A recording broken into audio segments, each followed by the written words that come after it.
Ogohlantiraman, bu 3 ta o'yinni aslan o'ynamang, chunki kayfiyatingiz zo'r bo'lib ketishi mumkin yoki aksincha dabdala bo'lishi ham mumkin. Birinchi o'yinimiz Emiro BR. Siz bu o'yinimizda ayiq bo'lasiz. Qish uchun mashinada ovqat g'amlaysiz. Bir qo'lingizda mashina haydaysiz, bir qo'lingiz esa yuguruklarni mashinaga g'amlaysiz. Vaqt tugashidan oldin g'orgacha yetib borishingiz kerak bo'ladi. G'or topib bora olmasangiz, o'sha joy o'zida o'lasiz. Noodatiy o'yin o'ynamoqchi bo'lsangiz, bu o'yinni sizga tavsiya qilaman. Ikkinchi o'yinimiz Untitled Goose Game.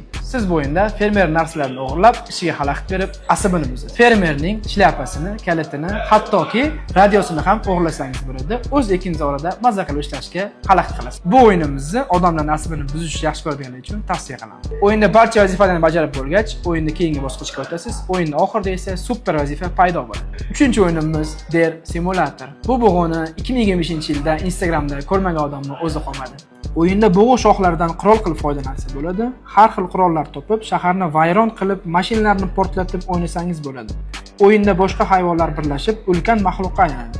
O'yin sizni hech narsa qilishga majburlamaydi, lekin siz qanchalik ko'p vayron qilsangiz, sizga g'alati missiyalar ochiladi. O'zingiz o'ynagan eng g'alati o'yin nomini kommentariyaga yozib qoldiring va sahifamizga obuna bo'lishni unutmang.